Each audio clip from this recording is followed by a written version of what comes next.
70th BPSC के लिए जितना भी टाइम बचा हुआ है, अभी भी आप थोड़ी सी मेहनत करके, रेगुलर स्टडी करके, सिर्फ और सिर्फ 70th बीपीएससी का एग्जाम ओरिएंटेड जितना एग्जाम निकालने के लिए जरूरी है, उतना मटेरियल, उतना सिलेक्शन मटेरियल पढ़ के प्लस उसके एक्सक्लूसिवली रिकॉर्डेड वीडियोस देख के, तो ये हो गया पूरा पढ़ाई।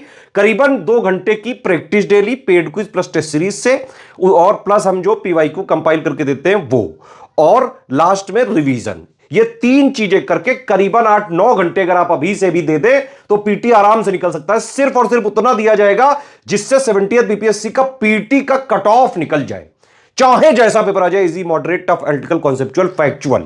करना क्या है, पीपीआर फॉर्मूला अपना, ये 6:1 का जो है इसमें हिसाब किताब है। 6 घंटे डेली पढ़ाई करनी है। पढ़ाई किससे किससे करनी है, एससीएस का selection material plus paid group के जो रिकॉर्डेड, एक्सक्लूसिवली रिकॉर्डेड बाकायदा हमने पीपीटी में बना के इस बार पेड ग्रुप के लिए जो है स्पेशली वो दिए हैं। ठीक है, तो पढ़ाई 6 आवर्स, करीबन 2 घंटे की प्रैक्टिस। प्रैक्टिस के लिए क्या क्या रिसोर्सेज है, एससीएस की टेस्ट सीरीज है, एससीएस का पेड क्विज है, और एससीएस के पीवाईक्यू जो कंपाइल्ड वाले हैं, जितना उसमें दिया है बस उतना ही पीवाईक्यू रेलेवेंट है।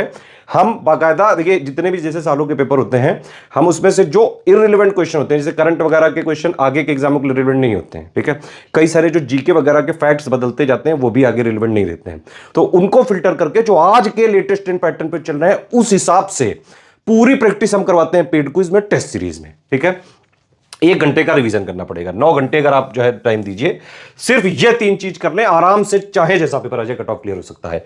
SCS selection material plus exclusively recorded videos, paid quiz, test series. एक चीज और है कि हम सिलेबस को 3 आयाम पे खत्म करते हैं। पहला आयाम यह है selection material plus exclusive video. ठीक है, जितना 70th बीपीएससी पीटी के कट ऑफ निकालने के लिए जरूरी है वो सब इसमें दे दिया गया है। अलग से कुछ नहीं पढ़ना है। ये वाला अगर आपने टोटल बीपीएससी का स्टडी फॉर सिविल सर्विसेज का लिया तो आपको अलग से कुछ देखना ही नहीं है, ना टेस्ट सीरीज, ना पीवाईक्यू, ना करंट अफेयर, ना बिहार स्पेशल, ना बिहार का करंट, सब कुछ इसी में मिल जाएगा। पूरा प्री का कंप्लीट है ये। इसके बाद मेंस का भी हमारा आंसर राइटिंग वगैरह, टेस्ट सीरीज वगैरह सारी चीजें चलती हैं। ठीक है, और आज से नहीं, कई सालों से चल रही है लगातार। तो पढ़ना ये है, 6 घंटे के लिए आपको इसको जो है डेली पढ़ना है, अभी जितने भी दिन बचे हुए हैं। ठीक, तो सिलेबस में plus PYQ plus latest trend pattern के हिसाब से जितना एक्चुअली में जरूरी है पढ़ने के लिए वो हमने इसमें दे दिया। इसके अलावा नहीं जरूरत है। पीवाईक्यू में जो भी फैक्चुअल बीपीएससी स्पेशलाइज जितने भी एग्जाम ओरिएंटेड जितना चीजें जरूरी है वो सब हमने इसमें दे दिया। तो सिलेबस को एक आयाम पे हमने यहां खत्म कर दिया कि मतलब जितना जरूरी वो आपने पढ़ लिया। लेकिन भाई पढ़ने से तो होगा नहीं, ये तो पीसीएस एग्जाम है ना। यहां पे अगर आपने प्री से पहले कम से कम 8-10 हजार क्वेश्चन की प्रैक्टिस नहीं की तो प्री निकालना जो है गुरु टफ हो जाएगा, लाले पड़ जाएंगे, ये समझ लो। प्रैक्टिस तो करनी पड़ेगी, क्योंकि आप पढ़ते जाओ पढ़ते जाओ पढ़ते जाओ और उस पे जो है कोई प्रैक्टिस ही ना करो, आपको पता ही नहीं भाई किस तरह क्वेश्चन आते हैं, क्या ट्रेंड चल रहा है, क्या पैटर्न बदल गया है ना। पीवाईक्यू वगैरह, पीवाईक्यू से पूरी पिक्चर क्लियर नहीं होती है। और पीवाईक्यू से ऐसा नहीं है, वो जमाने नहीं रहे कि पीवाईक्यू पढ़ के प्री जो है निकाला हो, पहले होता था, आजकल ऐसा नहीं होता है। यूपीपीएससी आयोग ने भी पूरी तरह से पीवाईक्यू, आप देखिए यूपीपीएससी में 4-5% ज्यादा पीवाईक्यू नहीं आते हैं। बीपीएससी में भी ऐसा ही है, बहुत ज्यादा 5 से 8-10% तक जो है इसमें आ सकते हैं, और वो भी जितना रिलेवेंट है वो हमने ऑलरेडी दे दिया है। तो सिलेबस को एक आयाम पे हमने खत्म किया यहां पे कि पढ़ लो यहां से। लेकिन भाई जब तक आप उनको प्रैक्टिस नहीं करोगे तब तक कोई फायदा ही नहीं है। तो इसमें हम क्या करते हैं, हमारे जैसे पेड क्विज में इजी प्लस मॉडरेट क्वेश्चन के फॉर्म में पूरा सिलेबस जितना भी पीटी के लिए जरूरी है उसको क्वेश्चंस के माध्यम से जो मोस्ट इंपॉर्टेंट फैक्ट्स होते हैं वो पूछ लेते हैं। और तीसरा आयाम है हमारा सिलेबस को खत्म करने का, जस्ट टेस्ट सीरीज। बहुत ही डिटेल्ड जो है यहां पे बनती है, और इसमें easy, moderate, tough, analytical, conceptual, factual, जिस तरह के बीपीएससी आयोग लेटेस्ट ट्रेंड पैटर्न में क्वेश्चन पूछ रहा है वो सारी चीजें बिल्कुल फ्रेश टेस्ट सीरीज बनाते हैं। हमारी जो टेस्ट सीरीज होती है बिल्कुल एग्जाम ओरिएंटेड होती है, हाई यील्ड होती है। आप जो है सिलेक्शन मटेरियल और एक्सक्लूसिवली रिकॉर्डेड वीडियोस तो जरूर पढ़ें। अगर कहीं और से भी पढ़ रहा हो तो एटलीस्ट एससीएस की पेड क्विज टेस्ट सीरीज ये तो जरूर लगा के जाना। पूरे 150 जो क्वेश्चन आएंगे, लगभग 50% के आसपास क्वेश्चन आपको paid quiz plus test series से मिल सकते हैं। हर बार जो है इतना ही आते हैं लगभग, तो करीबन 70-75 क्वेश्चन तो आपको पेड क्विज टेस्ट सीरीज ही से मिल जाएंगे जो हमने कराए हुए हैं, है ना। अभी के लिए जो है दिवाली वगैरह आप जरूर बनाएं, लेकिन पढ़ाई पे ज्यादा फोकस रखें। पटाखे खूब छुड़ाओ लेकिन पढ़ाई करते रहो, पढ़ो भी, प्रैक्टिस करो, रिवीजन करो। पीसीएस वगैरह के एग्जाम में आप एक बात समझ लो, चाहे दुनिया भर का कितना भी पढ़ लो, अगर प्रैक्टिस नहीं कर लो तो प्रिव्यू नहीं होगा, साफ बात एकदम। ठीक, एक बात और है कि ये नहीं कि भाई सिर्फ प्रैक्टिस ही प्रैक्टिस करते रहेगा उससे निकाल लिया, नहीं, पढ़ना भी पड़ता है, प्रैक्टिस भी करनी पड़ती है, रिवीजन भी करना पड़ता है। तो इस तरह से आप अभी भी कट ऑफ निकाल सकते हैं 70th बीपीएससी का। एससीएस का सिलेक्शन मटेरियल, पेड ग्रुप में जो exclusively recorded videos plus paid quiz plus test series, ये 3 चीजें अगर आपने करीबन डेली 9 घंटे पढ़ लिया, 9 घंटे मतलब टोटल स्टडी आवर्स, 6 घंटे पढ़ाई, 2 घंटे की प्रैक्टिस, 1 घंटे रिवीजन, इतना कर लिया, जितने दिन बचे आराम से चाहे जैसा पेपर आ जाए कट ऑफ ग्रुप फोड़ के आओगे। देखिए हमारे ऐप में बाकायदा सिलेक्शन मटेरियल का पूरा कोर्स चल रहा है। Study for civil services app को आप इंस्टॉल कर सकते हैं। वहाँ पेड टेस्ट सीरीज वाले फोल्डर में जाएंगे तो टेस्ट सीरीज पूरी मिल जाएगी। अच्छे खासे नंबर के जो है हमने टेस्ट सीरीज दिए हुए हैं, इसमें 60 टेस्ट सीरीज दी हुई हैं ऐप में। और पेड क्विज के लिए हमारे नंबर पे आप जो है कॉल कर सकते हैं किसी भी क्वेरी के लिए और ज्वाइन कर सकते हैं। कोई भी सजेशन है, कोई कमेंट है, प्लीज़ वीडियो में कमेंट करके बताएं। इसके बाद पूछा हुआ कि डिटर्जेंट क्या है इसमें से, तो गलती से भी इसको साबुन लगा के मत चले आना। साबुन और डिटर्जेंट दोनों अलग अलग चीज़ें होती हैं, लेकिन बेसिकली डिटर्जेंट का जो काम है वो है चीज़ों की सफाई करना, तो क्लीनिंग एजेंट के तौर पे ये काम करता है। बाकी साबुन तो अलग अलग भी होते हैं, दाढ़ी बनाने का अलग, नहाने का अलग, कपड़े धोने, बर्तन धोने तक का अलग। और जाहिर सी बात है कि जब ये अलग अलग हैं तो इनके कंपोनेंट भी अलग अलग होंगे। अब कैटलिस्ट का काम है केमिकल रिएक्शन की स्पीड को बढ़ा देना। दवाएं क्या करती हैं ये बात आप सभी जानते हो। कोई भी अगर रेडियो एक्टिव सब्सटेंस है तो कौन कौन से उससे पार्टिकल निकलेंगी। पार्टिकल तो छोटी यूनिट हो गई, बेसिकली सीधे सीधे किरणें, रेज निकलती हैं। तो अल्फ़ा भी, बीटा भी और गामा भी, तीनों ही रेज निकलेंगी, लेकिन तीनों एक साथ नहीं निकल पाएंगी। अल्फ़ा बीटा एक साथ आ सकती हैं, अल्फ़ा गामा, बीटा गामा। तो अभी तक की रिसर्च के हिसाब से अल्फ़ा बीटा एक साथ नहीं निकल सकती। बीटा गामा, अल्फ़ा गामा ये सब कॉम्बिनेशन बन सकते हैं, लेकिन एक रिसर्च ये भी कहती है कि अल्फ़ा बीटा गामा तीनों एक साथ निकल सकती हैं कुछ रेडियोएक्टिव एलिमेंट की वजह से। अभी हालांकि ये बात कंफर्म नहीं हो पाई है। इसमें से जो ये अल्फ़ा रे है इसके पार्टिकल सबसे ज़्यादा भारी होते हैं, इसीलिए एक प्लास्टिक की शीट से इनको रोका जा सकता है। बीटा पार्टिकल थोड़े से ज़्यादा खतरनाक होते हैं, प्लास्टिक के आर पार निकल सकते हैं, लेकिन अगर मेटल की शीट ले आओगे तो वो भी रुक जाएंगे। सबसे ज़्यादा खतरनाक होते हैं गामा पार्टिकल। ये प्लास्टिक को भी पार कर लेंगे, मेटल की शीट को पार कर लेंगे और आपकी हड्डियों को भी पार कर लेंगे।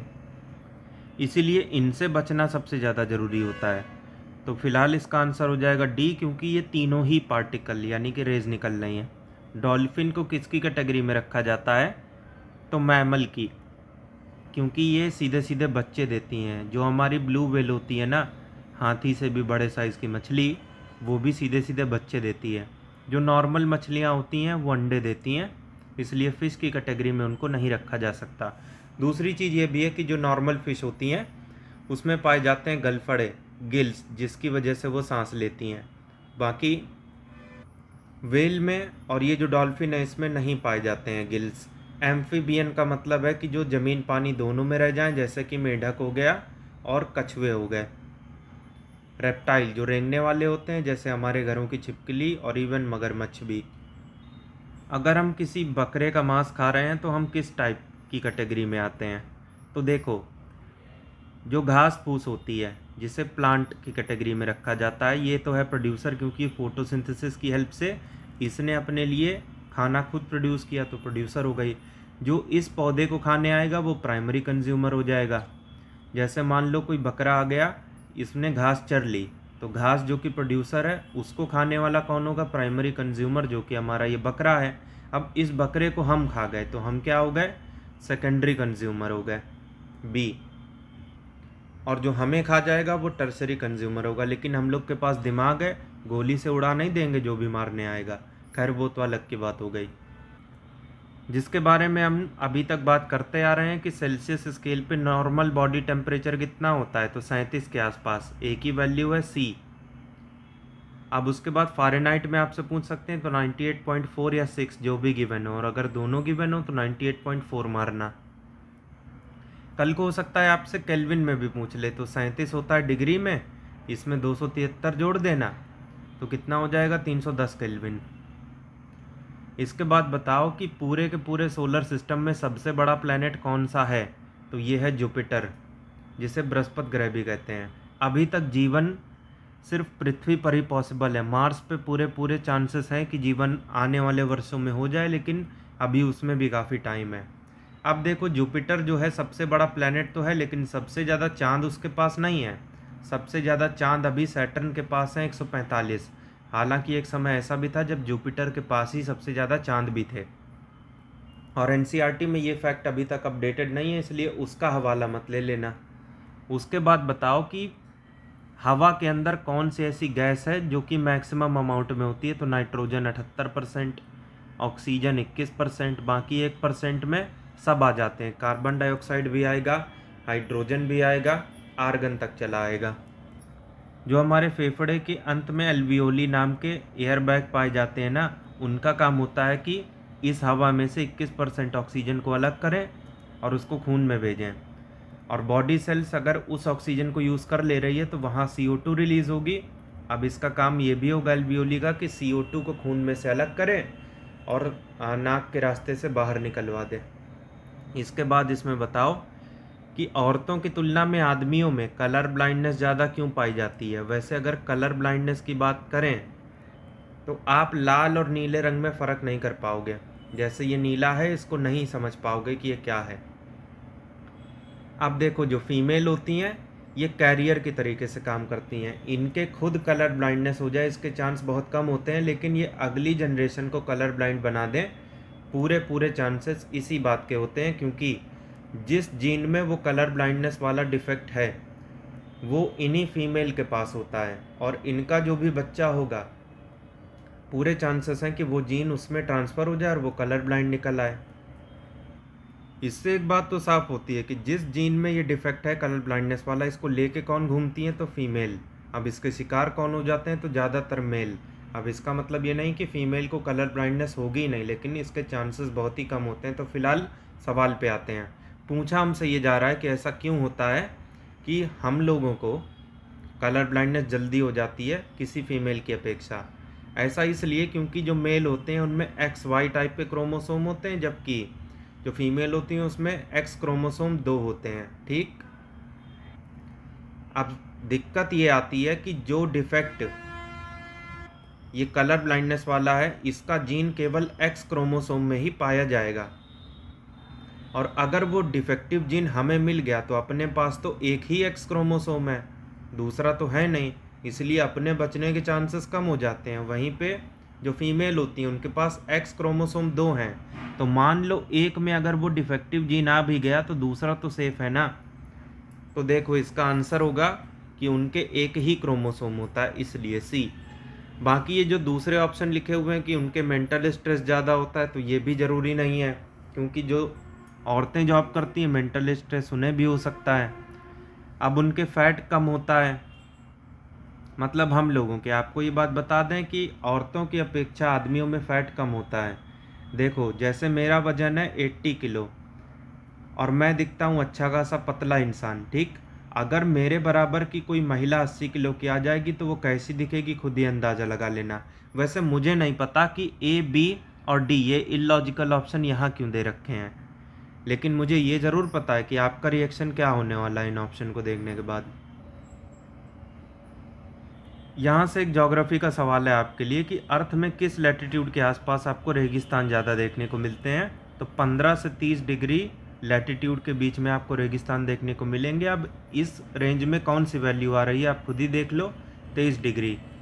अब ये जो ज़ीरो के बाद ये जो जीरो है ये वाकई में जीरो नहीं है, ये डिग्री है। ऐसे ये 23 डिग्री है, ये पावर का फ़र्क आ रहा है।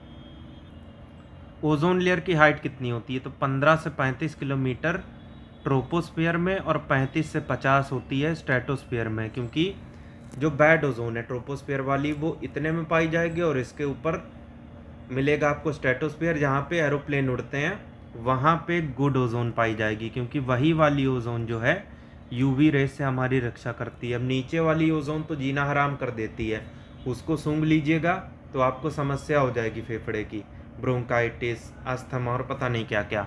फिलहाल इसकी हाइट की बात करते हैं तो 40 से 50 मोस्ट सुटेबल ऑप्शन है। अगर ओजोन की बात चली गई है तो उसकी थिकनेस, उसकी जो परत है उसकी मोटाई डॉब्सन यूनिट में नापी जाती है। गुड ओजोन बैड ओजोन आपको बता ही चुके हैं। अब आप पे एक चीज़ हमें और बता दो कि वर्ल्ड ओजोन डे कब मनाया जाता है। कमेंट में बताइए जल्दी से। एक बड़ा ही इंटरेस्टिंग सवाल आपके लिए कि ठंड के टाइम पे एक तरफ आप छू रहे हो कोई लोहे की चीज़ तो वो ज़्यादा ठंडी लगेगी, और दूसरी आपने कोई लकड़ी की चीज़ छू ली तो वो उतनी ज़्यादा ठंडी नहीं लगेगी। ऐसा क्यों? क्योंकि देखो, हीट कंडक्शन का मतलब ये नहीं है कि हीट को अट्रैक्ट करना, बाहर से हीट अपने अंदर ले लेना, अपनी हीट को बाहर छोड़ देना, ये भी हीट ट्रांसफ़र में आता है। और जो जितना बढ़िया कंडक्टर होगा उसमें हीट का अंदर जाना, हीट को एब्जॉर्ब करना और हीट को ट्रांसफ़र करना, ये दोनों चीज़ें काफ़ी फास्ट होंगी।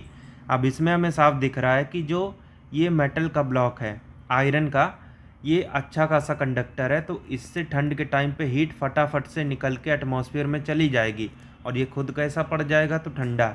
और वहीं जो लकड़ी का ब्लॉक है वो इतना बढ़िया कंडक्टर है ही नहीं, तो उसके अंदर जो हीट है वो इतनी आसानी से निकलेगी नहीं। तो ये है कुल मिला के वजह। अगर इसको शॉर्ट में बताना चाहें तो हम क्या बता पाएंगे कि आयरन एक ज़्यादा अच्छा कंडक्टर है हीट का वुड के मुकाबले। बी, आइसोटोप की बात हम कर रहे हैं। वैसे आइसोटोप में हमने आपको बताया था कि 1H1 ये नॉर्मल एटम है, 1H2 ड्यूटीरियम है, 1H3 ट्रीटियम है, ये आइसोटोप हैं। इसका मतलब आप समझ रहे हो। ये 1H1 का मतलब क्या है? नीचे आप लिखते हो नंबर ऑफ प्रोटॉन, ऊपर आप लिखते हो number of proton plus neutron. Number of proton मतलब atomic number, number of proton plus neutron यानी कि मास नंबर। तो एटॉमिक नंबर नीचे, मास नंबर ऊपर, ये होता है लिखने का तरीका। अब 111 ये मैंने कांस्टेंट रखा है, क्यों? क्योंकि नंबर ऑफ प्रोटॉन यानी एटॉमिक नंबर सेम है। ऊपर 1 2 3 अलग क्यों कर दिया? क्योंकि मास नंबर अलग है, और मास नंबर भी क्यों अलग है? न्यूट्रॉन के डिफरेंट होने की वजह से। प्रोटॉन तो जाहिर सी बात है डिफरेंट हो ही नहीं पाएंगे क्योंकि एलिमेंट वही है, हाइड्रोजन हाइड्रोजन हाइड्रोजन। तो आइसोटोप मतलब एक ऐसा एटम उसी एलिमेंट का जिसमें एक न्यूट्रॉन या दो न्यूट्रॉन एक्स्ट्रा आ जाएं, जो भी केस बने। इसका मतलब क्या हुआ कि नंबर ऑफ प्रोटॉन उतना ही है क्योंकि एलिमेंट वही है। अगर प्रोटॉन बदलेंगे तो एलिमेंट चेंज हो जाएगा क्योंकि एटॉमिक नंबर बदल जाएगा, लेकिन न्यूट्रॉन अलग हो जाएंगे। बी, वहीं आइसोबार में ठीक इसका उल्टा होता है कि एलिमेंट यहाँ से बदल जाएगा लेकिन उसका मास नंबर वही रहेगा। तो क्या चेंज होगा फिर? Number of proton. Mosquito repellent आपके घर में कौन सी कंपनी का लगा हुआ है? जो सॉकेट पे नहीं लगता है, ऐसे नीचे एक ठो रिफिल लगती है, ऑल आउट, मैक्सो, मोर्टीन। आपके यहाँ कौन सा लगा है बता सकते हो चाहो तो। खैर वो आपके ऊपर है, लेकिन एक चीज़ फिलहाल समझ लो, जो नीचे रिफिल भरी होती है उसमें कौन सा केमिकल होता है? तो एलेथ्रिन, ए। इसके बाद अगर मच्छर मारने की बात चली गई है तो चूहे मार दवा में क्या होता है वो भी समझ लो, जिंक फॉस्फाइड, ये होता है चूहे मार दवा में। वैसे दवा का एक, वो तो जहर ना हो गया। अर्थ सरफेस का कितना हिस्सा पानी से ढका हुआ है? तो 71%, यानी करीब करीब 2/3। वैसे 2/3 होता है 66%, लेकिन इसके आसपास 71 के आसपास यही आपको वैल्यू मिल रही है। तो इसको टिक करेंगे और आगे बढ़ेंगे। इसमें बताओ कि कौन सा ऐसा नक्षत्र है? नक्षत्र का मतलब समझे, बहुत सारे तारों को मिला के एक ग्रुप बनता है। तो ये जो नक्षत्र है, तो कौन सा ऐसा नक्षत्र है जो कि ध्रुव तारे के आसपास चक्कर लगा रहा होता है? तो ध्रुव तारे के आसपास जो तारों का ग्रुप है उसे हम उर्सा मेजर कहते हैं, या फिर हम कहते हैं बिग डिपर प्लैनेटेरियम, ए। अगर आपको नहीं पता कि ये दोनों चीज़ें एक ही हैं तो कंफ्यूज होते रह जाओगे। उर्सा मेजर आप समझोगे ऑप्शन में ही नहीं है। हैवी वाटर इसमें से कौन सा वाटर है? तो देखो, ड्यूटीरियम की ऑक्साइड होती है। ड्यूटीरियम हम बता चुके हैं 1H2 हाइड्रोजन का आइसोटोप होता है। तो हाइड्रोजन ना होके उसका आइसोटोप अगर आ गया और उसकी ऑक्साइड हमने ले ली तब हैवी वाटर मिल जाएगा। सी, हैवी वाटर का न्यूक्लियर रिएक्टर में बहुत ढेर सारा यूज़ होता है, मॉडरेटर और कूलेंट दोनों के तौर पे। मोस्ट इंटरेस्टिंग सवाल कि इसी एटम के न्यूक्लियस में क्या क्या चीज़ें होती हैं? तो ये देखो, ये है न्यूक्लियस, ये है पहला सेल, ये है दूसरा सेल। फिलहाल मैं दो ही सेल बना रहा हूँ। तो ये जो पहला और दूसरा सेल है, इलेक्ट्रॉन इसी में पड़े रहते हैं और गोल गोल इस न्यूक्लियस के चारों ओर चक्कर काट रहे होते हैं, ठीक। ठीक वैसे ही जैसे सूर्य के चारों ओर चक्कर काट रहा होता है हमारा पृथ्वी, या फिर पृथ्वी के चारों ओर चक्कर काट रहा होता है चंद्रा, सेम वैसे ही हाल होता है। अब इस न्यूक्लियस में दो चीज़ें होती हैं, प्रोटॉन और न्यूट्रॉन। प्रोटॉन का चार्ज पॉजिटिव, न्यूट्रॉन का जीरो।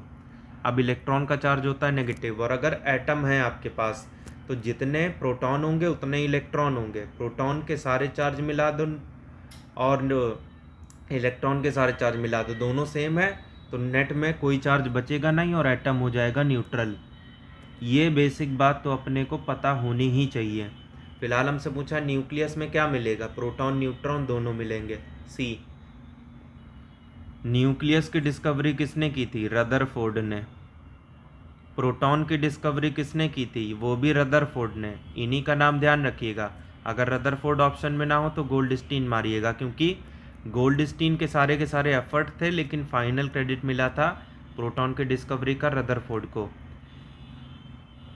इलेक्ट्रॉन की डिस्कवरी किसने की थी, तो थॉमसन ने। एक ट्रिक याद रख लो यार, ईंट पर नाच। इलेक्ट्रॉन थॉमसन, प्रोटॉन रदरफोर्ड और न्यूट्रॉन चैडविक।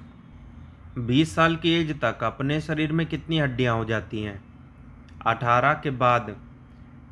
जब तक आप जीवित रहोगे, वैसे उम्मीद यही करते हैं कि सबकी आयु दीर्घायु हो, ठीक।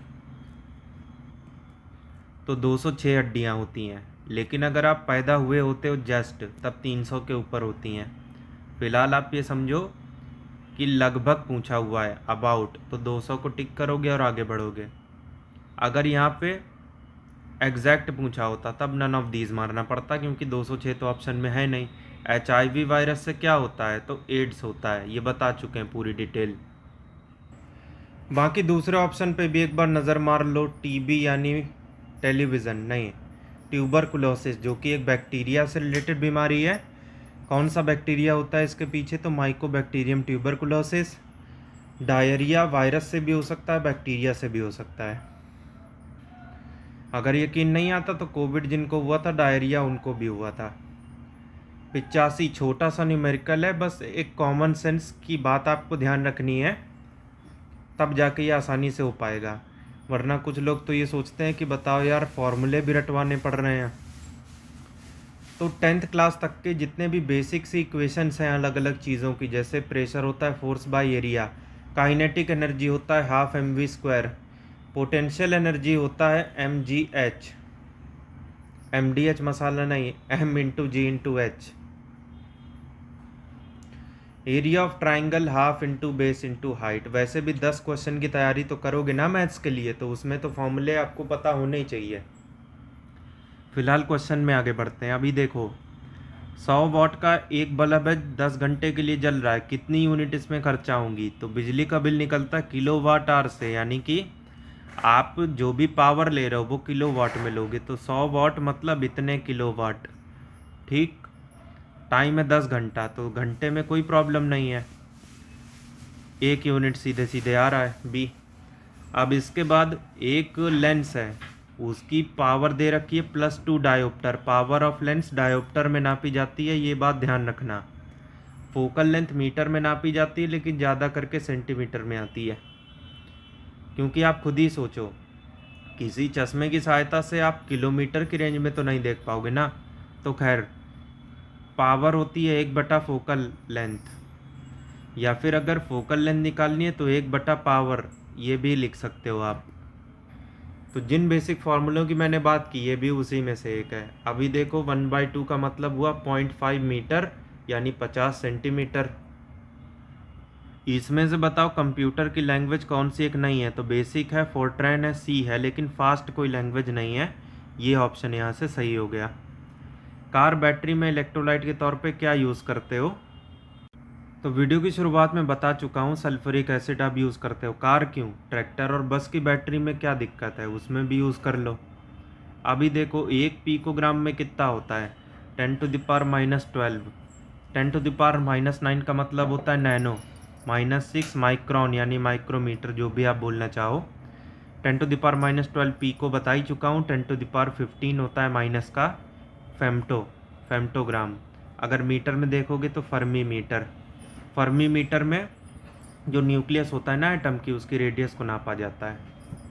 जो दूध आप पीते हो या जिसका दही जमाते हो, वो किस चीज़ का एग्जाम्पल है? तो इमल्शन का। वैसे नॉर्मली आपको दिखता होगा कि वो एक सोल्यूशन है, इसमें आपको दूध और पानी के पार्टिकल अलग अलग नज़र नहीं आएंगे, लेकिन अगर उस पर टॉर्च मार के देखोगे या फिर कोई बासी दूध लोगे तो उसमें से आप ये पाओगे कि तेल थोड़ा सा अलग होने लगा है। इसका मतलब क्या हुआ कि जो भी तेल यानी कि फैट के मॉलिक्यूल हैं वो पानी में तैर रहे हैं, जो कि होता है इमल्शन में। आप लोगों को अभी तक ये लगता होगा कि कोई भी जैसे सोल्यूशन है मतलब घोल, सोल्यूशन का एक मतलब हल भी होता है, उसकी बात नहीं कर रहे हैं। जो भी घोल है वो लिक्विड का ही बन सकता है, लेकिन हम आपको बता दें कि गैस का भी बन सकता है। अभी हवा को ही ले लो, ये गैस का सोल्यूशन है क्योंकि उसमें कई सारी गैसेस होती हैं। उसी तरीके सॉलिड का भी सोल्यूशन पॉसिबल है। आप एलॉय जानते हो, अलग अलग मेटल को मिला के बनाया जाता है, तो मतलब एक मेटल को दूसरे में ऐसे घोल दिया जाता है कि पता नहीं पड़ता। अब इसमें से बताओ किस गैस की वजह से ओजोन लेयर का डिप्लेशन होने लगता है? इसका मतलब हुआ कि वो डैमेज होने लगती है। कौन सी ओजोन की बात कर रहे हैं? गुड ओजोन की, स्ट्रेटोस्फीयर वाली। तो जो CFC होता है, रेफ्रिजरेंट के तौर पे फ्रिज में जो गैस यूज़ होती है ना कंप्रेसर में, CFC, उसको अगर ज़्यादा यूज़ किया, AC में भी हालांकि ये यूज़ होती है, तो ये धीरे धीरे करके स्ट्रेटोस्फीयर में पहुंच जाएगी और वहाँ पे ओजोन डैमेज होना चालू हो जाएगी। कार्बन डाइऑक्साइड हम लोग रिलीज़ करते हैं जब सांस बाहर छोड़ते हैं, और यही कार्बन डाइऑक्साइड पौधे ग्रहण करते हैं फोटोसिंथेसिस के टाइम पे। तो जो कार्बन डाइऑक्साइड हमारे लिए एज अ वेस्ट प्रोडक्ट होती है, उनके लिए बहुत काम की चीज़ होती है। उसी तरीके से जो ऑक्सीजन हमारे लिए संजीवनी होती है, उसके बिना जीवन संभव ही नहीं है, वो पेड़ पौधों के लिए वेस्ट प्रोडक्ट होती है, क्योंकि फोटोसिंथेसिस का बाई प्रोडक्ट होती है वो। कार्बन मोनोऑक्साइड की बात चली गई है, तो ये बहुत ही जहरीली गैस होती है। आप लोग देखते होंगे कि जब दिवाली में हादसे होते हैं ना, तो कई बार ये बात सामने आती है कि घर के चारों दरवाजे खिड़कियां सब बंद थी, दिया गिरा, कार्बन मोनोऑक्साइड इकट्ठी हो गई, और जो भी पति पत्नी या कुछ बच्चे थे वो सब मर गए। इतनी भाई साहब खतरनाक होती है। एक्शन कैसे करती है? तो देखो, जो हमारा हीमोग्लोबिन होता है ना ब्लड में, RBC के अंदर, उसका काम होता है कि ऑक्सीजन एटम को अपनी तरफ अट्रैक्ट करना और RBC में पहुंचाना, ताकि RBC पूरे खून में उस ऑक्सीजन को लेकर घूम सके। लेकिन इसके साथ सबसे बड़ी समस्या होती है कि इसका ये जो हीमोग्लोबिन है, ऑक्सीजन को उतना तेज़ी से आकर्षित नहीं करता जितना कार्बन मोनोऑक्साइड को कर लेता है, और वो हीमोग्लोबिन ना होके कार्बोक्सी हीमोग्लोबिन बन जाता है, और RBC उस कार्बन मोनोऑक्साइड को लेके पूरे खून में घूमने लगती है, जो कि जहर है। तो जाहिर सी बात है, एक एक अंग हमारे बेकार हो जाएंगे और हम मर जाएंगे। इसमें से बताओ कौन सा ऐसा मिनरल है जिससे आयरन निकल सकता है? तो वो है हेमेटाइट, D। बाकी मोनाजाइट से निकलता है फॉस्फोरस, पिच ब्लेंड से निकलता है यूरेनियम, लाइमस्टोन से निकलता है कैल्शियम, क्योंकि लाइमस्टोन होता है कैल्शियम कार्बोनेट। विटामिन C का रासायनिक नेम क्या है? वैसे जितने भी विटामिन हैं, A, B के सारे component, C, D, E, K, इन सब के केमिकल नाम आपको पता होने चाहिए। तो देखा आपने, C का पूछ लिया आपसे, तो ये होता है एस्कॉर्बिक एसिड। थायमिन किसका होता है? विटामिन B1 का, इसकी कमी से होती है बेरी। सिट्रिक एसिड पाया जाता है खट्टे फलों में। जो फल जितना ज़्यादा खट्टा होगा, सिट्रिक एसिड उसमें उतना ही ज़्यादा होगा। वैसे आपको ये चीज़ बता दें कि विटामिन C खट्टे फलों में ही होता है। जो फल जितना ज़्यादा खट्टा होगा, विटामिन C उतना ही ज़्यादा होगा उसमें। एग्ज़ाम में आपसे पूछ सकता है कि ये है संतरा, ये है नींबू और ये है आंवला, तो इसमें से बताओ विटामिन C सबसे ज़्यादा किस में? तो आंवले में। टार्टरिक एसिड वही होता है जो कि इमली में पाया जाता है, और साथ में बेकिंग सोडा से बेकिंग पाउडर बनाने में यूज़ होता है। इसके बाद इसमें बताइए कि हमारे सूर्य में एनर्जी जो मिल रही है हमें, जो भी उसकी वजह से हमें गर्मी लगती है इंफ्रारेड रेडिएशन के कारण, साथ ही में जो लाइट वहाँ पे पहुँचती है, वहाँ से लेके पूरा यहाँ तक 8 मिनट 20 सेकंड में, तो ये सारी की सारी एनर्जी आई कहाँ से? तो ये न्यूक्लियर फ्यूज़न की वजह से आई, जिसमें सूर्य का जितना भी हाइड्रोजन है वो हीलियम में कन्वर्ट होता है, और इस कन्वर्जन के दौरान बहुत ढेर सारी एनर्जी रिलीज़ होती है। इसी न्यूक्लियर फ्यूज़न की वजह से आपका हाइड्रोजन बम काम करता है। न्यूक्लियर फ्यूज़न मतलब आप समझे कि न्यूक्लियस दो छोटे छोटे हैं, उनको आपस में फ्यूज़ करा के एक बड़ा सा न्यूक्लियस बना दो। अब ये काम इतना आसान होता नहीं है, क्योंकि न्यूक्लियस में प्रोटॉन की वजह से पॉजिटिव चार्ज होता है और पॉजिटिव पॉजिटिव रिपेल करते हैं, तो एक जैसे चार्ज को एक दूसरे के पास रखना आसान नहीं होता। इसमें बहुत ढेर सारा प्रेशर चाहिए और उतना ही ज़्यादा टेम्परेचर चाहिए, करीब 10⁻7 की रेंज में डिग्री सेल्सियस में चाहिए। और इतना टेम्परेचर तब मिलता है जब एक एटम बम फट जाता है। तो एटम बम फोड़ दो यार, फिर करा लो न्यूक्लियर फ्यूज़न। लेकिन इससे इतने ज़्यादा लोग मारे जाएंगे कि आपको नरक में भी जगह नहीं मिलेगी, इसीलिए लोग कराते नहीं हैं। खैर ये तो अलग बात हो गई, लेकिन पृथ्वी पे न्यूक्लियर फ्यूज़न कराना लगभग नामुमकिन है। स्पेशल कंडीशन खुद से वहाँ पे बनानी पड़ती है, बाकी फिज़न तो आसानी से हो जाता है। और जो एटम बम होता है वो फिज़न से ही बनता है, इसके बारे में कंप्लीट बात हम कर चुके हैं पहले ही। इसमें से बता दीजिए कार्बन किस में नहीं होता है। तो डायमंड ग्रेफाइट, मतलब एक ही संतान की औलाद हैं दोनों कार्बन की, कोई कह नहीं सकता, क्योंकि कार्बन काला है लेकिन इसकी ये संतान डायमंड गोरी है, कोई मानेगा ही नहीं, कार्बन के कैरेक्टर पे शक करेगा। खैर कोल में तो कार्बन होता ही है, तो इसमें से कोई भी ऐसा नहीं है जिसमें ना हो। तो नन ऑफ दीज।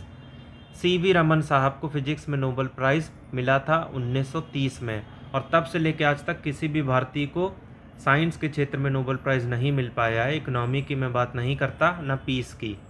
और जिनको मिला भी है, जिनके नाम इंडियन जैसे लगते हैं, आप चाहो तो कमेंट में बता सकते हो, लेकिन मैं आपको उससे पहले बता दूं कि वो प्रॉपर भारतीय नागरिक नहीं थे जिनको मिला था। तो 94 साल से ज़्यादा हो चुके हैं साइंस में किसी भारतीय के नोबेल प्राइज़ जीते हुए। खैर वीडियो में आगे बढ़ते हैं और बताते हैं कि पानी की डेंसिटी सबसे ज़्यादा किस टेम्परेचर पे होती है। तो 4 डिग्री सेल्सियस पे, ये डिग्री है, कोई जीरो नहीं है, बी। इसके बाद इसकी डेंसिटी डाउन होना चालू हो जाती है। अगर आपको इसी इंटरेस्टिंग तरीके से प्री का सिलेबस ख़त्म करना है तो पढ़ने का तरीका बदलिए, चीज़ों को आराम आराम से करिए, ज़्यादा लिखने और नोट्स बनाने के चक्कर में ना पड़िए, क्योंकि ये काम आपको मेंस के लिए करना ही है। जितनी आसानी से आप प्रैक्टिस करते रहोगे चीज़ों को इंटरेस्टिंग वे में समझने के बाद, प्री की तैयारी उतनी आसानी से होती चली जाएगी। IQ थोड़ा सा स्ट्रांग रखना, भरोसा रखना उस पर, और प्रैक्टिस की बदौलत वो इम्प्रूव होता जाएगा। खैर हम आपको ये बता दें कि लास्ट टाइम पे अभी भी हमारा ग्रुप लेके आपको तैयारी करनी है बेहद इंटरेस्टिंग वे में, अच्छी खासी प्रैक्टिस आपको बनानी है। तो ये तीनों नंबर पे आपको कॉल करना पड़ेगा। फ़िलहाल वीडियो में आगे आना पड़ेगा। अर्थ क्रस्ट में सबसे ज़्यादा भारी मात्रा में कौन सा एलिमेंट मिलेगा? तो ऑक्सीजन। इसके बाद बारी आएगी सिलिकॉन की। और अर्थ क्रस्ट ही क्यों, हमारा जो मानव शरीर है उसमें भी सबसे ज़्यादा ऑक्सीजन ही पाया जाता है। वैसे यार हवा में सबसे ज़्यादा क्या पाई जाती है? तो नाइट्रोजन। अब दो चीज़ें होती हैं, मैग्नीशियम और मैंगनीज़। मैग्नीशियम आता है मैक्रोन्यूट्रिएंट में, शरीर में इसकी मात्रा ज़्यादा चाहिए क्योंकि शरीर में 1% मैग्नीशियम ही है। मैंगनीज़ होता है माइक्रोन्यूट्रिएंट, इसकी मात्रा बेहद कम चाहिए। विनेगर यानी कि सिरके में कौन सा एसिड पाया जाता है? तो ये होता है एसिटिक एसिड।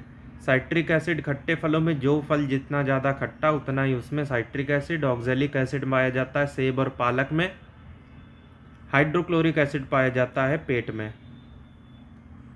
हवा में साउंड की वेलोसिटी कितनी होती है लगभग? तो ये होती है 330 मीटर पर सेकंड के आसपास। वैसे अगर प्रिसाइज बात करें तो 332 होती है। और हम आपको ये चीज़ बता दें, हवा में सबसे कम होती है क्योंकि मीडियम पार्टिकल जहाँ जितने ज़्यादा होंगे, मीडियम जितना घना होगा, वो साउंड की स्पीड को उतना ही बढ़ा देगा। तो पानी में 1500 के आसपास और 3500 के आसपास हवा में होती है। सॉरी, हाँ लोहे में, मेटल में। तभी तो लोहे में अगर मारो तो टन से बोलता है, क्योंकि साउंड सबसे तेज़ वहीं ट्रैवल करती है। वैसे यार ये लाइट के विपरीत है एकदम, क्योंकि लाइट सूर्य से लेकर पृथ्वी तक 8 मिनट 20 सेकंड में पहुंच जाती है। अब इसमें से 90% रास्ता तो यार वैक्यूम ही है, और वैक्यूम में मीडियम पार्टिकल तो है ही नहीं। जहाँ साउंड में हमने देखा था कि मीडियम पार्टिकल ना हो तो वो ट्रैवल करेगी नहीं। फॉर एग्जांपल जो एस्ट्रोनॉट होते हैं आउटर स्पेस में एक दूसरे को सुन नहीं पाते क्योंकि वैक्यूम में साउंड ट्रैवल करती नहीं है, जबकि लाइट वैक्यूम में ही सबसे तेज़ भागती है 3 लाख किलोमीटर पर सेकंड। और जैसे जैसे उसको मीडियम के पार्टिकल मिलते हैं वो स्लो डाउन होनी चालू हो जाती है। तो ये देख रहे हो साउंड और लाइट का बिहेवियर। अब जो हमने अभी तक बकैती करी उससे सवाल भी आयोग पूछ लेता है, वाह भाई वाह। कितना टाइम लगता है सनलाइट को सूर्य से पृथ्वी तक पहुंचने के वास्ते, तो 8 मिनट 20 सेकंड यानी प्रिसाइसली 8.16 मिनट। अब स्टील की अगर आपको हार्डनेस बढ़ानी है तो क्या ऐड करना पड़ेगा उसमें, तो कार्बन ऐड करोगे। वैसे स्टेनलेस स्टील में क्या क्या चीज़ें होती हैं, क्रोमियम डाला जाता है स्टेनलेस स्टील में जिसमें दाग नहीं पड़ता, जिसके बर्तन आते हैं आजकल। क्रोमेटोग्राफी, तो देखो एक मेरे पास ऐसा मिक्सचर है जिसमें एक ये कलर है, एक ये कलर है, उसके बाद एक मैं ले लेता हूँ, मान लो पीला ले लिया, और इन तीनों को आपस में मिला दिया, और मैंने कहा कि भाई साहब ये तीनों कलर को उसी तरीके से अलग अलग कर लो जैसे कि आपको स्क्रीन में दिख रहे हैं। तो इसी काम आती है क्रोमेटोग्राफी, कि किसी कलर्ड मिक्सचर में से, मतलब कोई ऐसी इंक है मेरे पास जिसमें कई सारे कलर हैं, उन कलर को अलग अलग करना है, तो क्रोमेटोग्राफी। मतलब कि एक ऐसा सल्यूशन है, एक ऐसा मिक्सचर है जिसके कई सारे कंपोनेंट हैं, और उन कंपोनेंट को अलग करने की बात आए तो chromatography, separation of substances from mixture. अब ये बड़ा ही इंटरेस्टिंग सवाल बीपीएससी ने पूछा था कि एलपीजी सिलेंडर में कोई प्रेशर स्केल क्यों नहीं होता। जैसे कि आप नाइट्रोजन लेके आओ, कहीं से ऑक्सीजन लेके आओ, तो उसमें प्रेशर गेज होता है, 1 मीटर में गैस का प्रेशर दिया होता है। एलपीजी के साथ ऐसा नहीं होता क्योंकि उसका पूरा नाम है लिक्विफाइड पेट्रोलियम गैस। अब अंदर ना लिक्विड भरी होती है, कोई गैस नहीं भरी होती है सिलेंडर में, जबकि ऑक्सीजन में गैस प्रॉपर भरी होती है। तो उसका प्रेशर नापने के लिए मीटर गेज दे रखा होता है, लेकिन मीटर क्या, मैनोमीटर से गैस का प्रेशर नापते हैं। लेकिन एलपीजी में ऐसा नहीं दे रखा होता क्योंकि अंदर गैस भरी नहीं है, वो तो लिक्विफाइड फॉर्म में भरी है। तो जब गैस है ही नहीं अंदर, गैस तो बाद में बाहर आएगी, तो उसका मास कैसे निकालोगे। बी, जो लाइट रेडिएशन होती है उसका कैसा नेचर होता है, तो वेव पार्टिकल दोनों की तरीके से बिहेव करती है। वेव की अगर बात करें तो वो एक ट्रांसवर्स वेव की तरीके से होती है। पार्टिकल की बात करें तो इसका सबसे छोटा पार्टिकल होता है फोटॉन। पार्टिकल थ्योरी पे सबसे ज़्यादा काम किया था आइंस्टीन ने, और वेव थ्योरी पे हाइजेनबर्ग ने। जो ड्राई आइस होती है वो एक्चुअली सॉलिड कार्बन डाइऑक्साइड होती है। अब इसका सबसे ज़्यादा यूज़ कहाँ पे होता है, तो आइसक्रीम इंडस्ट्री में। आदमियों का जो क्रोमोसोम अरेंजमेंट होता है किस तरीके का होता है, तो एक्स वाई, एक ही एक्स क्रोमोसोम होता है उसमें, और इसमें अगर दिक्कत आ जाए तो बच नहीं पाएंगे। मतलब उस दिक्कत से जान तो बची रह जाएगी, जाहिर सी बात है। एक्स वाई होता है अपने में, और वही पूछा है बी। एक्स एक्स किस में होता है, तो ये होता है हमारे औरतों में। फोटोसिंथेसिस कब होती है भैया, तो सिर्फ होती है दिन में। अब आप लोग कंफ्यूज हो रहे होंगे कि इसमें 2 स्टेप होते हैं, लाइट रिएक्शन और डार्क रिएक्शन। अब डार्क रिएक्शन से कुछ लोग ये सोचते हैं कि भैया डार्क में भी हो जाएगी, मतलब अंधेरे में भी, तो ऐसा नहीं है यार, केवल और केवल दिन में ही होता है, क्योंकि सबसे पहले लाइट की ज़रूरत पड़ती है, इसके बाद ही डार्क रिएक्शन प्रोसीड हो पाता है। अगर लाइट नहीं मिलेगी तो डार्क रिएक्शन भी आगे नहीं बढ़ पाएगा, ये चीज़ आप समझ लीजिए। फोटोसिंथेसिस में सबसे काम में आने वाली गैस कौन सी है, तो एक ही होती है कार्बन डाइऑक्साइड। हमारे लिए भले ही वेस्ट प्रोडक्ट है, लेकिन फोटोसिंथेसिस रिएक्शन चालू ही तभी होगा जब CO2 मिलेगी, और जो ऑक्सीजन के बिना हम जिंदा नहीं रह सकते, वो ऑक्सीजन इस फोटोसिंथेसिस में as a by product release होता है, मतलब वेस्ट प्रोडक्ट। कार्बन मोनोऑक्साइड के बारे में हमने बता ही दिया कि कमरे में भर गई तो दम घोट के हमें मार डालेगी। क्यों, क्योंकि कार्बन मोनोऑक्साइड हेमोग्लोबिन से ऑक्सीजन की अपेक्षा ज़्यादा जल्दी चिपकेगी, और हेमोग्लोबिन में मौजूद RBC उसको लेके पूरे शरीर में घूम जाएगी और एक एक अंग को डैमेज कर देगी। इवोल्यूशन ऑफ लाइफ के बारे में सबसे ज़्यादा डिस्कशन किया था चार्ल्स डार्विन ने। इवोल्यूशन क्या होता है बात कर चुके हैं वीडियो की शुरुआत में। आइंस्टीन को सन 1921 में नोबेल प्राइज़ मिला था फोटो इलेक्ट्रिक इफेक्ट के लिए। हालांकि वो ज़्यादा फेमस हैं अपनी थ्योरी ऑफ रिलेटिविटी के लिए, जिसमें 2 हिस्से हैं, एक जनरल और दूसरी स्पेशल। अब अगर न्यूटन की बात करें तो इन चाचा ने 2 चीज़ों के ऊपर बहुत ज़्यादा उंगली करी थी। एक तो अपने 3 नियम दिए थे, जिसके बारे में लोग कहते हैं कि साला इनके सर में कोई सेब गिरा ही नहीं होता तो फिजिक्स का सिलेबस थोड़ा सा आसान हो जाता। वैसे ये बनी बनाई बात है, सेब कभी उनके सर पे गिरा ही नहीं था।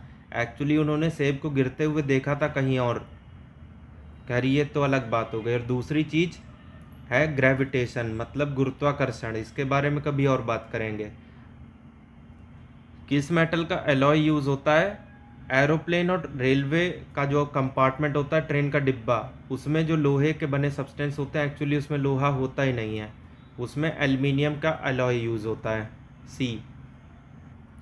अब इसमें एक तरफ है एक स्पेशल टाइप का कलर और दूसरा तरफ है किन किन बेसिक कलर के कॉम्बिनेशन से वो बनता है। ये देख लो इंग्लिश में समझना थोड़ा सा आसान होता है। मैजेंटा, ये बनता है रेड और ब्लू की वजह से मैजेंटा हो गया। वैसे प्रिसाइसली बात करें तो रेड और वायलेट मिला दो तो मैजेंटा बनता है, वायलेट नहीं है तो ब्लू सही। अब टील और मौवे, ये मुझे नहीं पता क्या है, मुझे सियान के बारे में जानकारी है जो कि बनता है ग्रीन और ब्लू को मिलाने से। तो ए का होगा 2, ए का 2 इधर है, इधर है, इधर नहीं है, इधर नहीं है, दोनों ऑप्शन चले गए। अब डी का है 1, डी का 1 यहाँ है, इधर नहीं है, तो ये भी चला गया। इसको टिक करेंगे और आगे बढ़ेंगे। एग्जाम में क्वेश्चन ऐसे ही किए जाते हैं। आंसू गैस के तौर पे कौन सी गैस यूज़ होती है? तो क्लोरीन। वैसे हंसाने के लिए कौन सी गैस यूज़ होती है? N2O, nitrous oxide. तो गैसें यार बड़ी अजीब हैं। कुछ गैस गुब्बारे में भर जाएं तो हमें उड़ा ले जाती हैं, कुछ गैस हमें मार डालती हैं जैसे CO, कुछ हमें जीवन देती हैं जैसे कि ऑक्सीजन, कुछ हंसाती हैं तो कुछ रुलाती हैं। तो देख रहे हो गैसों की माया। वेलोसिटी जो है लाइट की, मतलब लाइट सबसे ज़्यादा तेज़ वैक्यूम में भागती है, ये हमें पता है। किस हिसाब से भागती है? तो 3 लाख किलोमीटर पर सेकेंड, यानी 3 × 10⁸ मीटर पर सेकेंड। ए। इसके बाद कौन सा ऐसा एसिड है जो कि किसी भी केमिकल इंडस्ट्री का बेसिक केमिकल होता है? H2SO4। वैसे एक अम्लराज भी होता है, एक्वा रेजिया, HCl HNO3। इसको 3 रेशियो में मिलाओगे, इसको 1 में, और ये दोनों जब मिल जाएंगे ना, तब होगा क्या कि सोना, प्लेटिनम, चांदी सब गल जाएगा, जो कि ना खाली HCl से गलेगा ना कि खाली HNO3 से, दोनों मिलेंगे तभी गलेगा। आंतों के रोग को सही करने के लिए कौन सी रे यूज़ होती है? तो चाहे CT स्कैन करना हो, चाहे नॉर्मल एक्सरे निकालना हो, आप एक्सरे का ही यूज़ करते हो। एक्सरे की डिस्कवरी किसने की थी? रोंटगेन ने। याद कैसे रखोगे? तो भाई बच्चे जब एक्सरे कराने जाते हैं तो रोना चालू कर देते हैं, तो रो से रोंटगेन। भैया इलेक्ट्रिक फ्यूज किस हिसाब से काम करता है? तो ये जैसे यहाँ से बहुत ढेर सारा करंट फ्लो हो रहा है I, और यहाँ पे है फ्यूज़, और आगे एक तार गया है जो कि अलग अलग अप्लायंस को जोड़ता है। इससे AC कनेक्ट है, इससे पंखा कनेक्ट है, इससे मान लो कंप्यूटर, इससे फ्रिज कनेक्ट है, इससे टीवी। तो अगर ये फ्यूज़ नहीं होता तो ये भारी करंट इस तार के रास्ते इन सब तक पहुंच जाता और इनको जला डालता, ठीक, डैमेज कर देता इनको। लेकिन बीच में फ्यूज़ है जो कि करेगा ये कि सारे करंट को अपने अंदर ले लेगा और हीट में कन्वर्ट कर देगा, और हीट अगर ज़्यादा हो जाए तो खुद उड़ जाएगा, लेकिन इन सब को नहीं उड़ने देगा। तो आप यार खुद ही बताओ कि AC जल गया तो नया लोगे उसमें ज़्यादा पैसा लगेगा कि जला हुआ फ्यूज़ नया ले आओगे उसमें? तो दूसरा वाला ऑप्शन मोस्ट सुटेबल है ना। तो इसी वजह से फ्यूज़ लगाते हैं कि वो हीटिंग इफेक्ट ऑफ करंट के ऊपर काम करता है और खुद गर्म होकर फट जाता है ज़्यादा करंट फ्लो हो गया तो। किसी एटम के न्यूक्लियस में कौन कौन से पार्टिकल होंगे? तो ये तो रिपीटेड हो गया, हम बता चुके हैं। प्रोटॉन होगा, न्यूट्रॉन होगा, इलेक्ट्रॉन तो बाहर सेल में रोटेट कर रहा होगा। ए। लॉन्ग साइटेडनेस, शॉर्ट साइटेडनेस, पहले इनके मतलब समझ लो। देखो जिस भी शब्द के पीछे साइटेडनेस लिखा हुआ है उसका मतलब ये होता है कि आपको वही चीज़ क्लियर दिख रही है, दूसरी तरफ की नहीं दिख रही। जैसे मान लो लॉन्ग साइटेडनेस, तो इसका मतलब ये हुआ, लॉन्ग को फार भी वैसे कहते हैं कि दूर की चीज़ सही से दिख रही है, पास की नहीं दिख रही। अगर शॉर्ट साइटेडनेस लिखा होता तो इसका मतलब ये था कि पास का आपको सही से दिख रहा है, दूर का नहीं दिख रहा। तो लॉन्ग साइटेडनेस मतलब दूर का दिख रहा है, पास का नहीं दिख रहा। वैसे इनके 2 अलग अलग नाम भी होते हैं। अब उसको जानने की ट्रिक है MS धोनी, यानी शॉर्ट साइटेडनेस को मायोपिया कहेंगे। MS, S for short, M for myopia. Myopia को शॉर्ट साइटेडनेस कहेंगे तो बच गया लॉन्ग साइटेडनेस, उसे हम हाइपरमेट्रोपिया कहेंगे। अब कौन कौन से चश्मे से ये सही हो सकता है, पहले लॉजिक के साथ समझो। जैसे शॉर्ट साइटेडनेस है, मायोपिया है, तो उसमें आपको दूर का नहीं दिख रहा है, तो आपको एक ऐसी लेंस चाहिए जो कि दूर का आपको सही से दिखा दे। इसका मतलब लाइट को डाइवर्ज कर दे, उसको दूर फेंक दे, जो कि होगी कनकेव लेंस। ट्रिक क्या है, मायोपिया में होता है मैं और कॉनकेव में होता है केव। तो मैं क्या, गुफा में रहता हूँ, तो मैं गुफा में रहता हूँ, तो मायोपिया कनकेव लेंस। और जो बच गया हाइपरमेट्रोपिया लॉन्ग साइटेडनेस, वो होगा कन्वेक्स लेंस से। सी, इतनी ट्रिक अगर आप याद रख सकते हो विद प्रैक्टिस तो ये सारे क्वेश्चन चुटकियों में निकल जाएंगे। इसमें ये बताइए कि दिन के 12 बज रहे हैं और आपको उस समय रेनबो कहाँ दिखाई देगा। तो हम आपको ये बता दें कि जो भी सन की डायरेक्शन होती है उसके ठीक अपोजिट डायरेक्शन में आपका रेनबो बनता है। जैसे सन यहाँ है ईस्ट में, तो रेनबो कहाँ बनेगा, वेस्ट में। अब देखो 12 बजे सन कहाँ होता है, एकदम हमारे सर के ऊपर, तो रेनबो कहाँ बनना चाहिए, एकदम हमारे पैर के नीचे। तो क्या ये पॉसिबल है, बिल्कुल भी नहीं। तो रेनबो क्या होगा, दिखेगा ही नहीं। दाढ़ी बनाते टाइम जिस शीशे का यूज़ करते हो वो कौन सा मिरर होता है, कनकेव मिरर होता है वो, ए। देखो यार, लेंस और मिरर की कहानी अलग अलग होती है। मिरर में अगर बात करें तो कनकेव मिरर कन्वर्ज करेगा, कन्वेक्स मिरर डाइवर्ज करेगा, और लेंस में ये चीज़ उल्टी हो जाती है, कनकेव लेंस डाइवर्ज करेगी, कन्वेक्स लेंस कन्वर्ज करेगी। तभी तो मायोपिया यानी शॉर्ट साइटेडनेस में हम कन्वेक्स लेंस यूज़ कर रहे थे, क्योंकि हमें दूर का नहीं दिख रहा था और लाइट फैलानी थी। और हाइपरमेट्रोपिया के टाइम पे कन्वेक्स लेंस क्यों यूज़ किया, क्योंकि हमें पास का नहीं दिख रहा था, और पास का तभी दिखेगा जब लाइट एक जगह कंसंट्रेट हो जाएगी, सिकोड़ दी जाएगी, कन्वर्ज जिसे बोलते हैं। तो यही सब था। फिलहाल इसका आंसर ए है। बाकी प्लेन मिरर के बारे में आप ये समझ लो, जो आपकी ड्रेसिंग टेबल में शीशा लगा होता है, जो बाथरूम में मिरर होता है आपका, वो प्लेन मिरर होता है। उसमें जितने बड़े आप हो उतनी बड़ी आपकी इमेज दिख जाएगी। लेकिन अगर आपको फुल इमेज अपनी देखनी है तो कम से कम अपनी हाइट के आधा शीशा आपको रखना पड़ेगा, ठीक। जैसे 6 फुट के हो आप और आप चाहते हो आपकी फुल इमेज बने, तो 3 फुट का शीशा आपको लेके आना पड़ेगा, प्लेन मिरर। वॉशिंग पाउडर का केमिकल फॉर्मूला क्या होता है, Na2CO3। वॉशिंग सोडा Na2CO3.10H2O होता है। NaOH कॉस्टिक सोडा होता है। अगर यहीं KOH होता तो कॉस्टिक पोटैश हो गया होता। NaHCO3 सोडियम हाइड्रोजन कार्बोनेट या सोडियम बाइकार्बोनेट इसको कहते हैं, ये बेकिंग सोडा होता है। अब इससे बेकिंग पाउडर कैसे बनेगा, टार्टरिक एसिड मिला दो बस। फिलहाल इसका आंसर बी है। कैल्शियम हाइड्रोक्साइड मोस्ट इंपॉर्टेंट है, क्योंकि अगर इसको पानी से रिएक्ट कराओगे तो बनेगा C2H2। सॉरी, ये तो कैल्शियम कार्बाइड के साथ रिएक्शन होगा। वैसे C2H2 की बात चली गई है, तो इसे कहते हैं एसिटिलीन। फलों को आर्टिफिशियल तरीके से पकाना है तो एसिटिलीन गैस से पकेंगे। और सवाल ये उठता है कि पेड़ों में जो खड़े खड़े फल पक जाते हैं ना नेचुरल तरीके से, वो एक हार्मोन की वजह से पकते हैं जो कि होता है इथाइलिन। इसे C2H4 कहते हैं, गैसियस हार्मोन होता है ये। सोलर एनर्जी कहाँ से मिलती है हमें, तो ये मिलती है हमें जाहिर सी बात है सन से। अब यार ये तो वही सवाल हो गया कि कमरा कहाँ मिलता है, तो वो घर में मिलता है, या फिर आप कहाँ रहते हो, तो घर में रहते हो। ऐसे भी सवाल आते हैं। 124 में पूछा हुआ है कि आपके पास एक सॉलिड कपूर का टिकिया है, अब उसका अगर वेपर बनाना चाहते हो तो क्या करना पड़ेगा, कुछ नहीं, हवा में छोड़ दो, कहाँ गायब हो जाएगा पता भी नहीं चलेगा। और इस प्रोसेस को कहते हैं सब्लिमेशन। कि यार जो सॉलिड चीज़ है अगर बिना लिक्विड बने वो गैस में कन्वर्ट हो रही है तो ये सब्लिमेशन होगा। फ्रीजिंग का मतलब आप जानते ही हो कि पानी से बर्फ़ बनना। अब यार देखो होता क्या है कि पानी 0 डिग्री सेल्सियस पे है, ठंडा पानी, बर्फ़ भी 0 डिग्री सेल्सियस पे है, तो टेम्परेचर में बदलाव नहीं हुआ, फिर भी पानी बर्फ़ बन गया।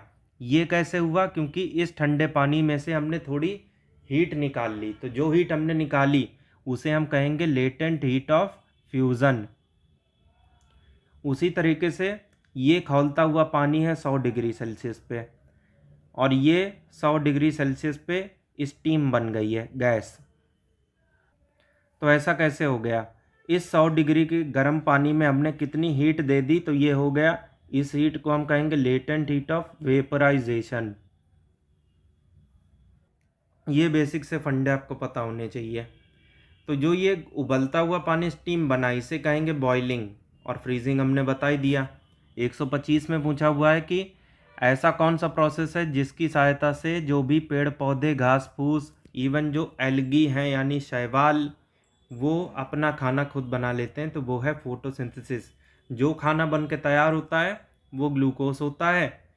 इसका कुछ हिस्सा पेड़ पौधे अपने लिए यूज़ कर लेते हैं, बाकी का अपने अंदर स्टार्च की फॉर्म में जमा कर लेते हैं। कहीं भी जमा कर सकते हैं वो, जैसे कि अपने तने में, अपनी जड़ में, या फिर अपने फल में, इवन पत्तियों में भी। इसमें से कौन सा ऐसा मेटल है जो सेमीकंडक्टर के तौर पे यूज़ होता है ट्रांजिस्टर में? वो है जर्मेनियम। वैसे नॉर्मल कर देखोगे तो सिलिकॉन यूज़ होता है, वो ऑप्शन में है नहीं, इस वजह से जर्मेनियम। सिल्वर जो है सबसे बेस्ट कंडक्टर माना जाता है इलेक्ट्रिसिटी का। और जो गोल्ड है, सोना, उसका तार बड़ी आसानी से बनाया जा सकता है। और किसी मेटल का जो तार बनाते हैं उस प्रक्रिया को बोलते हैं, उसके फीचर को बोलते हैं डक्टिलिटी। सबसे ज़्यादा डक्टिलिटी गोल्ड की होती है। इसमें से कौन सी ऐसी चीज़ है जो कि बायोकेमिकल रिएक्शन की स्पीड को बढ़ा देती है? फॉर एग्जांपल, जो हम खाना खाते हैं वो जब पचता है तो अंत में 3 चीज़ें बचती हैं, अमीनो एसिड, फैटी एसिड और ग्लूकोज। और ये तीनों ही चीज़ें खून में जाके घुल जाती हैं, जिसकी वजह से हमें एनर्जी मिलती है। बाद में जाके माइटोकॉन्ड्रिया उसको प्रोसेस कर देता है। तो इसके बीच में जो भी प्रोसेस हुआ वो बायोकेमिकल रिएक्शन का एग्जाम्पल है। अब इसका जो रेट बढ़ाया, किसने बढ़ाया? तो एंजाइम ने। सी, एंजाइम आपके पेट में मिलना चालू हुए थे। इवन हमारे मुंह में भी 3 ठो एंजाइम पाए जाते हैं। लाइसोजन जो कि बैक्टीरिया मार देता है, और एमाइलेज जो कि स्टार्च को इस लायक बना देता है कि वो पेट में जा सके। और प्रोटीन को तो 3 एंजाइम से गुजरना पड़ता है, तब जाके उससे अमीनो एसिड बाहर आ पाता है।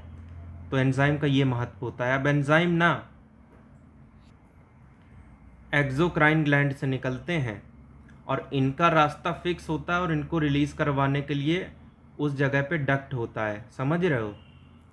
और वहीं जो हार्मोन होते हैं उसमें किसी डक्ट की ज़रूरत नहीं पड़ती, और वो एंडोक्राइन ग्लैंड से निकलते हैं और ये सीधे जाके खून में मिल जाते हैं।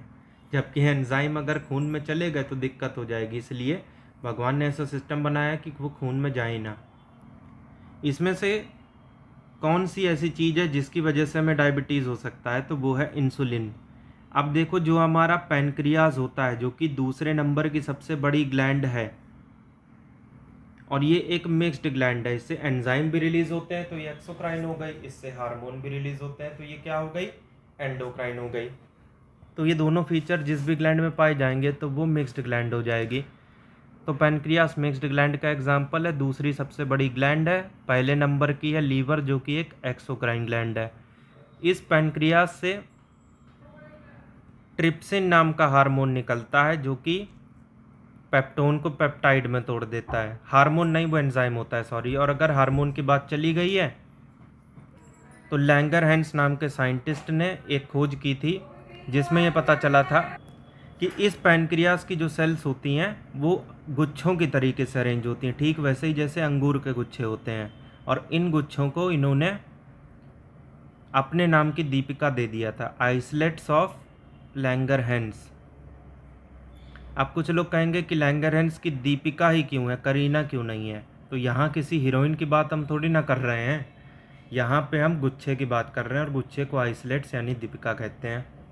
तो इसमें इन्होंने कहा था कि 3 टाइप की सेल होती हैं पैनक्रियास में, अल्फ़ा, बीटा, गामा। अल्फ़ा से जो हार्मोन निकलता है उसे हम कहते हैं ग्लूकागन। जो बीटा से निकलता है वो है इंसुलिन। एग्ज़ाम में पूछता है कि इंसुलिन कहाँ से निकलता है, तो आइसलेट्स ऑफ लैंगरहैंस की बीटा सेल से। और ग्लूकागन किससे निकलता है ये भी याद रख लो, तो अल्फ़ा सेल से। गामा सेल से सोमैटोट्रोपिन नाम का कुछ निकलता है, सोमैटोस्टैनिन, सॉरी, सोमैटोट्रोपिन तो पिट्यूटरी से निकलता है। सोमैटोस्टैनिन का काम होता है एनर्जी रिलीज़ करवाने में हेल्प करना। अब इसमें से जो इंसुलिन है इसका काम ये होता है कि ग्लूकोज की मात्रा अगर ब्लड में बढ़ रही है तो इसको कम कर देना, और अगर ये नहीं सही से रिलीज़ हो रहा है तो इंसुलिन का इंजेक्शन बाहर से लगवाना पड़ता है ताकि हमें डायबिटीज़ ना हो जाए। और ग्लूकागन ये एक स्पेशल पर्पस में काम आता है। हम लोग ये जानते हैं कि जो ये लीवर है जितना ग्लूकोज बॉडी को चाहिए उतना दे देता है, बाकी अपने अंदर जमा कर लेता है ग्लाइकोजन के रूप में। और जब हम किसी भी कारण से खाना नहीं खा पाते हैं कई कई दिनों तक या फिर हमें नहीं मिल पाता है तो ये जो ग्लाइकोजन है वापस ग्लूकोज में बदलना चाहिए, और लीवर ये काम तभी करता है जब पैनक्रियास से ग्लूकागन निकल जाता है। तो ग्लूकोज की अगर कमी है तो ग्लूकागन एक्टिवेट होगा, और अगर वो ज़्यादा है तो इंसुलिन एक्टिवेट होगा। बाकी हिस्टामाइन तो यार वो नॉर्मल सा डाइजीन नहीं जो पिंक कलर का पीते हो, एसिडिटी को कम करने के वास्ते वो होता है, इसे एंटासिड कहते हैं। और हेमोग्लोबिन आपको पता ही है आरबीसी में पाया जाता है, ऑक्सीजन एटम को अपनी तरफ अट्रैक्ट करके पूरे ऑक्सीजन को आरबीसी के थ्रू पहुंचाता है। 129 नंबर देख लो, कौन सा ऐसा विटामिन है जो खट्टे फलों में पाया जाता है और साथ में स्किन की हेल्थ को सही रखने में मदद करता है, तो वो है विटामिन सी एस्कॉर्बिक एसिड, इसका टेक्निकल नाम है। विटामिन ए का नाम है रेटिनोल, बी के बहुत सारे कंपोनेंट होते हैं, अभी नहीं इसकी बात करेंगे। विटामिन डी को कहेंगे कैल्सीफेरॉल। हमारी बॉडी में जो खून का प्यूरिफिकेशन होता है वैसे यहाँ पे करेक्शन करो फिल्ट्रेशन होगा इधर, क्योंकि प्यूरिफिकेशन ब्लड का तभी माना जाएगा जब बाहर से उसमें ऑक्सीजन जाए, और ये होता है हमारे फेफड़े में। तो किडनी में क्या होता है फिर उसकी छनाई होती है, जैसे चाय पीने से पहले उसको छानते हो ना छन्नी से, वैसे ही अलग अलग अंगों को देने के पहले ब्लड को छानना मांगता है, तो वो पूरी छनाई होती है हमारी किडनी में, इसे कहते हैं फिल्ट्रेशन।